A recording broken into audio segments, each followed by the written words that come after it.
2022년 10월 9일 주일 이 시간 함께 은혜를 나누실 하나님 말씀 구약성경 다니엘서 10장 1절부터 14절 되겠습니다. 다니엘 10장 1절부터 14절 함께 읽습니다. 바사왕 고레스 제3년에 한 일이 벨드사살이라 이름한 다니엘에게 나타났는데 그 일이 참되니 곧 큰 전쟁에 관한 것이라. 다니엘이 그 일을 분명히 알았고 그 환상을 깨달으니라. 그때에 나 다니엘이 새 이레 동안을 슬퍼하며 새 이레가 차기까지 좋은 떡을 먹지 아니하며 고기와 포도주를 입에 대지 아니하며 또 기름을 바르지 아니하니라. 첫째 달 24일에 내가 히데게리라 하는 큰 강가에 있었는데 그때에 내가 눈을 들어 바라본즉 한 사람이 세마포 옷을 입었고 허리에는 우바스 순금띠를 띠었더라. 또 그의 몸은 황옥 같고 그의 얼굴은 번갯빛 같고 그의 눈은 횃불 같고 그의 팔과 발은 빛난 놋과 같고 그의 말소리는 무리의 소리와 같더라. 이 환상을 나 다니엘이 홀로 보았고 나와 함께한 사람들은 이 환상은 보지 못하였어도 그들이 크게 떨며 도망하여 숨었느니라. 그러므로 나만 홀로 있어서 이 큰 환상을 볼 때에 내 몸에 힘이 빠졌고 나의 아름다운 빛이 변하여 썩은 듯 하였고 나의 힘이 다 없어졌으나 내가 그의 음성을 들었는데 그의 음성을 들을 때에 내가 얼굴을 땅에 대고 깊이 잠들었느니라. 한 손이 있어 나를 어루만지기로 내가 떨었더니 그가 내 무릎과 손바닥이 땅에 닿게 일으키고 내게 이르되 큰 은총을 받은 사람 다니엘아, 내가 내게 이르는 말을 깨닫고 일어서라. 내가 네게 보내심을 받았느니라 하더라. 그가 내게 이 말을 한 후에 내가 떨며 일어서니 그가 내게 이르되 다니엘아 두려워하지 말라. 내가 깨달으려 하여 내 하나님께 스스로 겸비하게 하기로 결심하던 첫날부터 내 말이 응답받았으므로 내가 내 말로 말미암아 왔느니라. 그런데 바사 왕국의 군주가 21일 동안 나를 막았으므로 내가 거기 바사 왕국의 왕들과 함께 머물러 있더니 가장 높은 군주 중 하나인 미가엘이 와서 나를 도와주므로 이제 내가 마지막 날에 내 백성이 당할 일을 내게 깨닫게 하러 왔노라. 이는 이 환상이 오랜 후의 일임이라 하더라. 본문 말씀 의지해서 힘으로 안 되는 일, 이런 제목으로 은혜를 나누고자 합니다. 제 신학교 동기동창 가운데 트로트 가수로 데뷔한 벗이 한 명 있습니다. 친구들이 모여서 얘기하는 단톡방이 하나 있는데 거기에 그 사실을 알리고는 노래 한 곡을 올렸더군요. 아주 구수한 저음의 목소리가 멋졌습니다.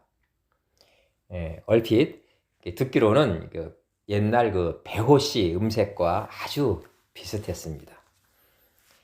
그런데 말이죠, 이 동기들 모두가 좋아한 것은 아닙니다. 목사가 복음성가 가수도 아니고 트로트 가수 노릇을 한다는 것에 거부감을 가지고 있었죠. 어떻게 보면 이런 반응은 너무 당연한 겁니다. 이상한 게 아니에요. 통칭 목사하면 어떻습니까? 기도와 설교 준비, 무엇보다 신방과 또 전도할 시간도 부족할 텐데 무슨 세상 노래냐? 이런 뜻이죠. 그죠? 일리가 있는 겁니다.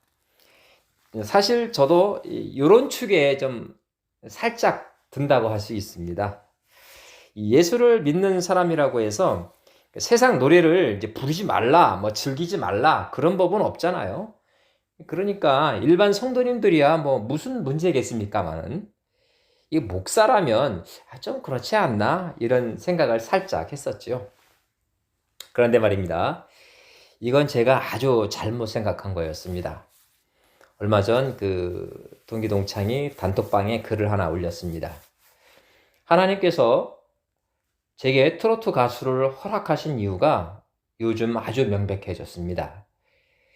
트로트 가수로 유명해지라는 것이 아니라 가수들을 전도하라는 비전이 바로 그것입니다.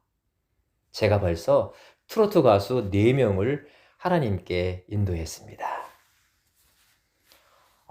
저는 사실 그 글을 읽고 좀 멍해졌습니다. 정말 그랬거든요. 이사야서 55장 8절과 9절 말씀에 나오는 그 글귀처럼 하나님과 우리의 생각은 정말 다르구나. 정말 하늘과 땅이 먼 것처럼 너무나 큰 차이가 있구나. 아무리 전도 능력이 있는 목사라고 하더라도 연예인을 자주 만나는 일은 어떻습니까? 거의 불가능에 가깝죠. 연예인 교회 담임 목사님이 아닌 다음에야. 그런데 하나님은 그를 통해서 그 연예인들을 전도하는 일을 지금도 성취하고 계십니다. 한 번은 그가 출연한 그 실시간 유튜브 하는 방송이 있어요. 어느 가수분이 운영하는. 거기에 출연해서 노래를 불렀는데 제가 거기에 참여를 했거든요. 많은 댓글이 달리고 있었습니다. 그 와중에 불신자처럼 보이는 분들이 댓글을 다는 거예요. 그리고 이런 글이 하나 눈에 띄더라고요. 목사님의 노래가 너무 좋아요 하면서 기독교 신앙에 호감을 표시하는 글들을 여러 보았습니다. 왜냐하면 제 동기동창은 숨기지 않거든요. 네, 나는 목사입니다 라고 노래를 부르는 거거든요. 참으로 하나님은 기상천외한 방법으로 우리의 힘으로, 우리의 능으로 할 수 없는 일들을 하고 계십니다. 믿습니까? 인생을 살다 보면요, 내 힘으로, 여러분과 저의 힘으로 되지 않는 일을 만나게 됩니다. 이건 우연이 아니고 필연입니다.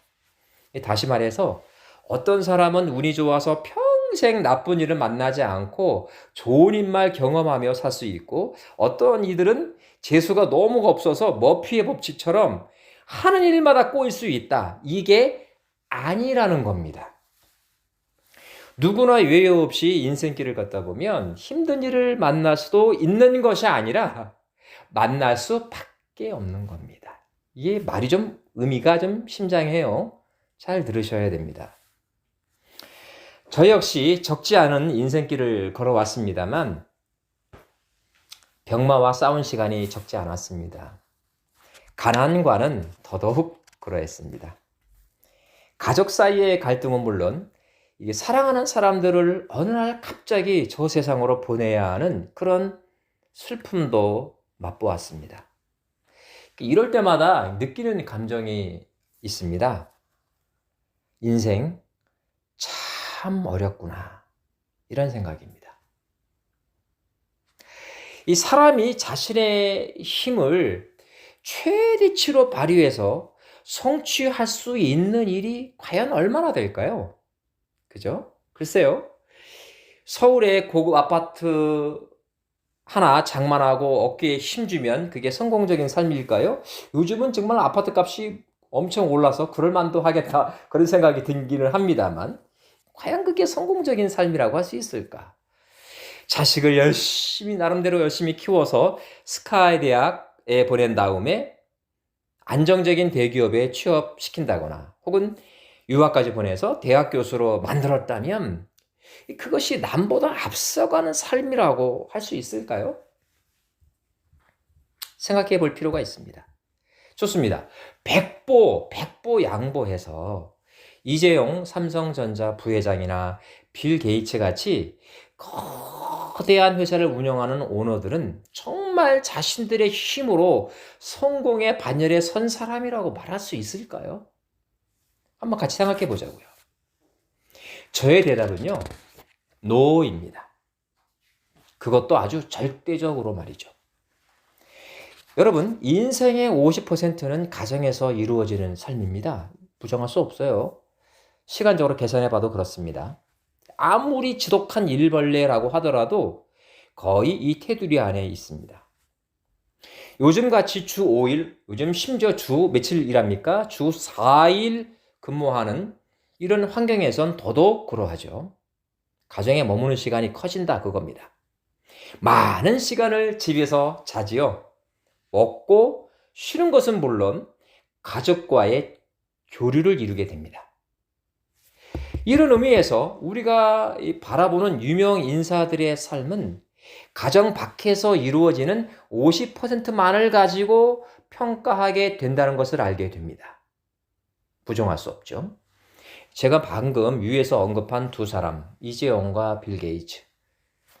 몇 해 전 이재용 부회장보다 11살 어린 여동생이 이곳 뉴욕에서 자살한 사건이 있었죠.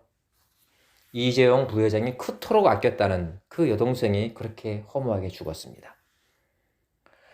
빌 게이츠 역시 아내 몰래 바람을 피우다가 이혼을 당해서 거액의 합의금을 지불해야 했던 기사를 읽은 적이 있습니다. 워낙 너무나 돈이 많은 사람이니까 이혼 배상금이야 뭐 별 문제가 되지 않겠죠. 하지만 그에게 쓰여진 불명예는 평생 내려놓을 수 없는 명예가 되는 것이 아니라 멍해가 되었습니다. 유명인사가 이혼한 것이 명예가 될 수는 없잖아요. 요즘은 또 그런 것이 또 아주 당연한 것처럼 또 자랑스럽게 떠드는 사람도 있기는 합니다만. 좋습니다. 가정 밖에서야 그래도 그런 아픔을 겪음에도 불구하고 성공한 사람 티를 낼 수는 있겠지만 집으로 돌아가서 가정으로 복귀해서 그 사람들이 느낄 감정은 아마 행복하지만은 알 겁니다. 자신이 알잖아요, 그거를. 인생을 걷다 보면 이렇게 돈으로도 또 자신의 지식으로도 혹은 주위로도 해결할 수 없는 문제를 반드시 만나게 됩니다. 너무나 일상적인 용어가 되었죠. 이혼. 가까운 사람들의 갑작스러운 죽음, 교통사고나 급성 질환으로 갑자기 돌아가시죠. 대기업 회장, 대학 총장은 물론 대통령도 피해갈 수 없이 어김없이 찾아오는 치명적인 질병들. 이 모든 것은 우리의 힘으로 해결할 수 없는 문제입니다. 이건 그리스도인이거나 또 무신론자이거나 예외가 없습니다. 세상 모든 사람 누구에게나 찾아오는 불청객입니다. 이런 고통들의 특징이 무엇일까요? 생각해 보신 적 있습니까? 저는 이렇게 생각합니다. 이 고통들의 특징은 영적인 문제라는 거죠. 영적인 문제는 우리의 힘으로, 우리의 능력으로 결코 해결할 수 없습니다. 누군가의 도움을 반드시 필요로 합니다. 왜요? 내 힘으로 해결할 수 없기 때문입니다.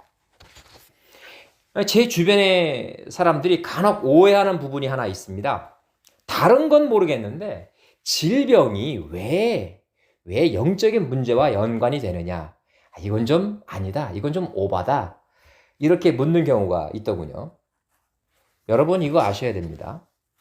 우리의 영이 말이죠. 병들게 되면 100%라고 말하기는 좀 그렇겠죠. 그러나 거의 모든 경우에 있어서 병이 찾아오게 되어 있습니다. 제 처제 중 한 명이 5년 전에 위암에 걸려서 수술한 적이 있습니다. 그런데 위암에 걸리기 직전 해에 위장 내시경 검사에서는 아주 위가 깨끗하다는 결과를 얻었었죠. 그런데 1년 만에 암에 걸린 겁니다. 그 처제가 나중에 제 아내에게 이런 말을 했다고 하더군요. 직장 상사가 얼마나 자신을 갈구던지 그 1년 사이에 받은 스트레스가 엄청났답니다. 그것이 아마도 암의 원인이 된 것 같다. 이렇게 말을 했다고 합니다. 왜 그러냐면 직장을 잃어버리는 문제가 삶의 문제와 직결되었기 때문이에요. 그 직장 상사가 그 처제를 해고하려고 가진 수단을 다 쓰고 얼마나 음해하고 모략을 퍼부었던지 견딜 수가 없다고 합니다. 직장을 잃는다는 건 뭐예요? 생계수단을 잃는 것이고 생계수단을 잃는다는 건 뭐예요? 그런 사느냐 주느냐의 문제와 맞닥뜨리게 되는 겁니다. 굉장히 중요한 문제인 거예요. 심하게 말한다면 생사가 왔다 갔다 하는 문제였다 그겁니다. 그것이 스트레스로 연결되어졌고 아마도 암의 원인이 된 것 같다. 자, 사랑하는 성도 여러분, 영적인 문제는 우리의 힘으로 절대 해결 못합니다. 다시 말씀드립니다. 누군가의 도움 없인 아주 비극적인 결과를 얻을 수밖에 없습니다. 오늘 우리가 함께 읽은 성경 본문이 그것을 정말 정확하게 지적해주고 있죠. 여러분, 다니엘이 어떤 사람입니까? 성경의 인물 가운데서도 가장 뛰어난 신앙의 소유자입니다.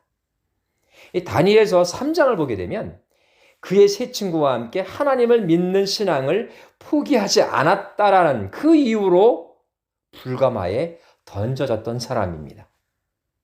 이뿐인가요? 다니엘서 6장을 보게 되면 또 하나님을 믿는 그 신앙 때문에 이번에는 어디에 던져졌습니까? 사자굴에 던져졌습니다.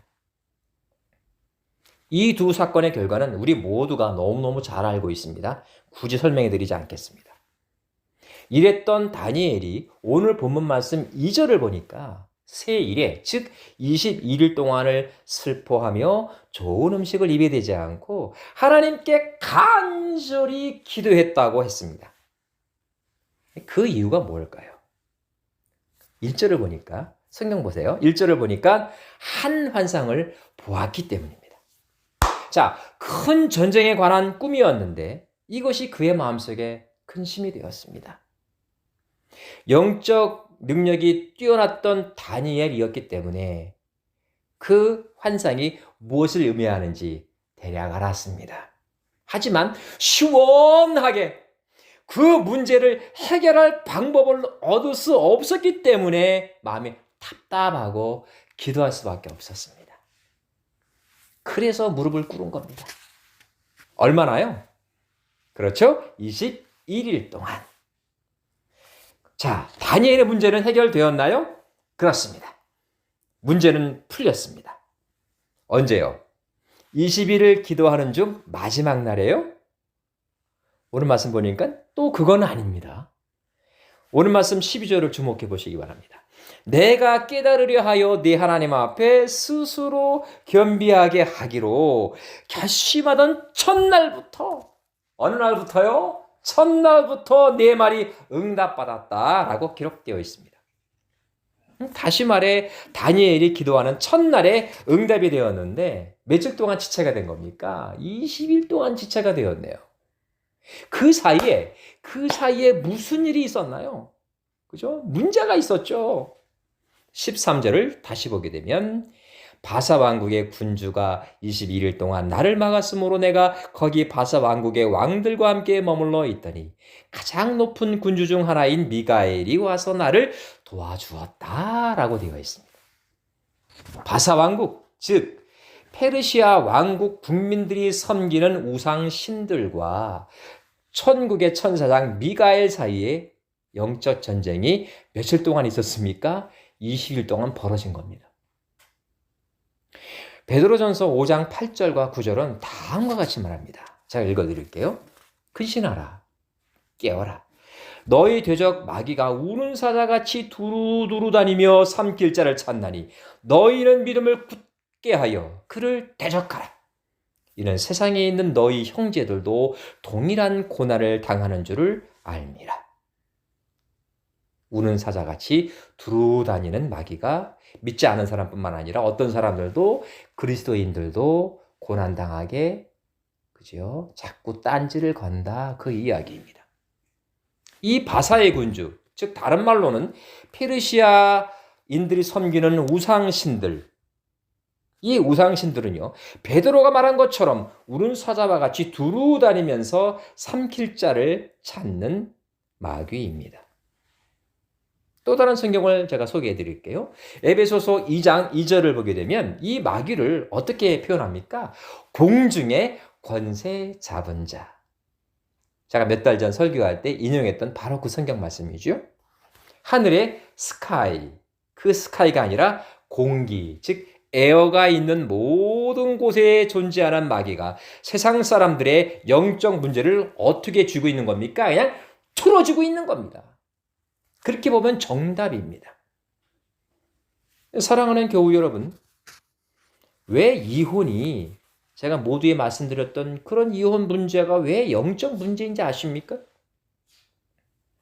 가정이 깨져야 사회가 붕괴되고 그래야 공중 권세 잡은 어둠의 세력이 이 세상을 컨트롤하기가 아주 좋기 때문입니다. 그런 말 있죠? 새끼손가락으로 다룬다. 아주 편하게 이 세상을 자기 마음대로 주락펴락할 수 있기 때문입니다.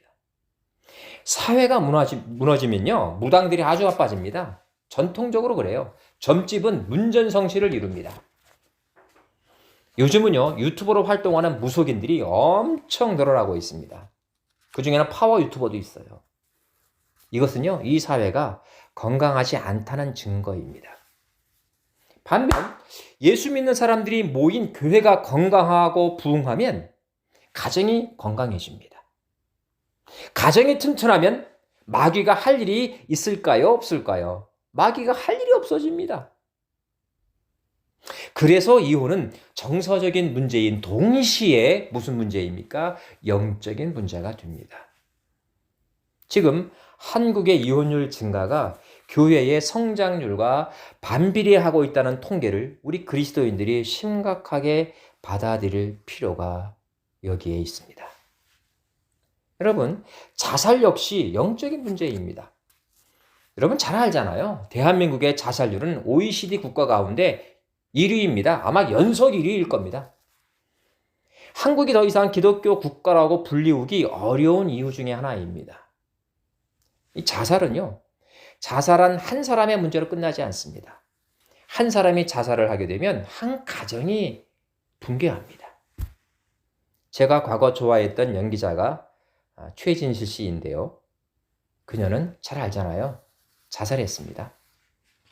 그녀가 자살하자 역시 같은 연기자였던 남동생이 자살했죠. 얼마 지나지 않아서 그녀의 전 남편이 뒤따라 자살했습니다. 자살은 여기서 끝나지 않았습니다. 연이은 자살에 고통을 견디지 못한 최진실 씨의 매니저마저도 자살을 했습니다. 도대체 몇 명이 자살했는지 셀 수가 없어요. 한 사람의 자살이 여러 가정을 붕괴시켰습니다. 이것은요, 누가 제일 좋아하는 일이라고요? 마귀가 아주 좋아하는 일입니다. 그래야 사회가 붕괴되거든요. 그나마 다행인 것은 그녀의 부모와 두 자녀가 기독교 신앙으로 근근히 버텨내고 있다는 사실이지요. 사랑하고 존경하는 성도 여러분, 우리의 힘으로 안 되는 일들이 있습니다. 우리 신앙인들이 그토록 닮고 싶어하는 다니엘조차도 안 되는 일이 있었잖아요. 메대와 바사의 최고 정치인 가운데 한 명이 될 정도로 뛰어난 지혜의 소유자인 동시에 하나님이 인정한 신앙인이었음에도 불구하고 안 되는 일이 있었다, 이 이야기입니다. 먼 미래에 대한 꿈을 꾸었고 그 환상의 의미를 어렴풋하게 알기는 했지만 자신의 힘으로 해결할 수 있는 일이 아니었습니다. 그가 가진 지혜로도 지위로도 어림도 없는 일이었습니다. 그래서 그가 뭘 했나요? 뭐 했습니까? 기도했습니다. 다른 것 없습니다. 기도였습니다. 여러분, 한 가지 오해하면 안 됩니다. 다니엘은 금식 기도를 한 것이 아니고 좋은 음식을 절제하는 기도를 했습니다. 언제까지 했나요? 언제까지? 너의 기도가 응답받았다라고 통보받을 때까지.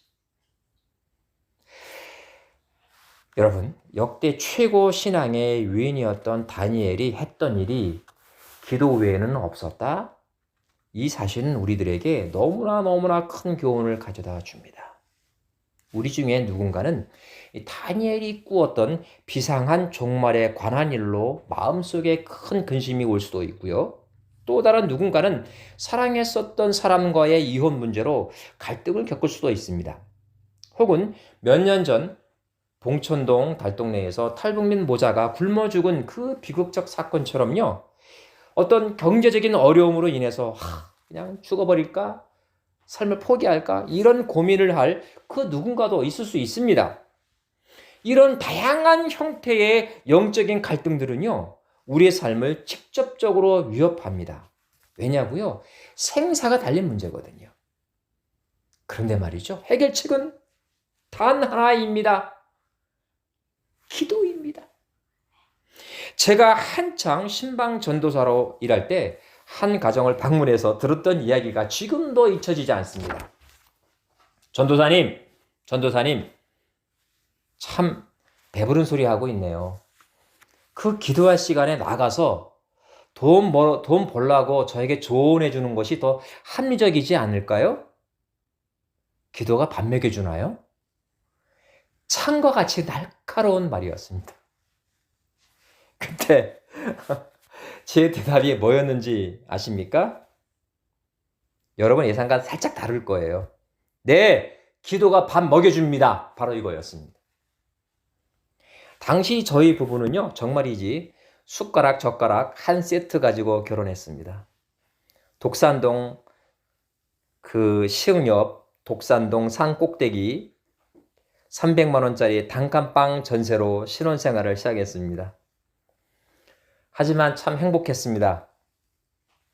전도사 일을 시작할 수 있었고 아내 역시 힘들지만 맞벌이하면서 비록 풍족하지는 않지만 매일매일 이어지는 일용할 양식으로 인해서 삶의 걱정은 정말이지 전혀 없었습니다. 나중에 안 사실이지만 제 모친인 최 권사님과 장인과 장모님께서 저희 부부를 위해 단 하루도 쉬지 않고 중보기도해 주신 결과였습니다. 여러분, 생각을 바꾸면 됩니다. 너무 힘들어서 기도할 힘이 없다고요? 그렇다면 누군가에게 중보기도를 부탁하세요. 때때로는 다니엘처럼 시간을 정해서 작정을 해서 기도하시기 바랍니다.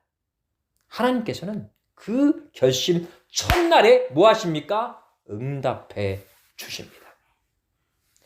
저는 가끔 다니엘이 21일 동안 기도를 쭉 이어나가지 않았더라면 과연 미가엘 천사장이 이 바사의 우상 신들과의 영적 전쟁에서 어떤 결과를 얻을 수 있었을까 좀 궁금해집니다.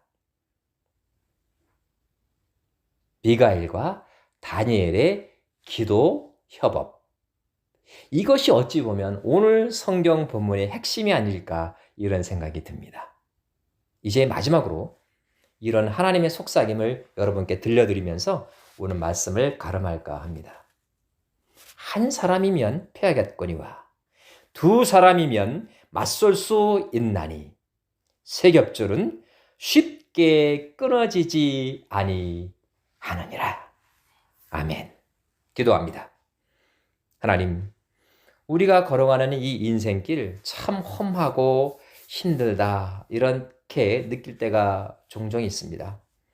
솔직히 이럴 때는 기도할 힘도 사라질 때가 있습니다. 하지만 이럴 때야말로 공중 권세 잡은 마귀들이 가장 기뻐한다는 사실을 잊지 말게 해 주옵소서.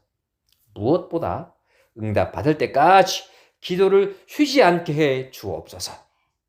첫날 응답받았으나 21일 동안 기도를 쉬지 않고 이어나갔던 다니엘처럼 우리 모두가 기도의 용사가 되게 해 주옵소서. 예수님의 이름으로 간절히 기도하옵나이다. 아멘.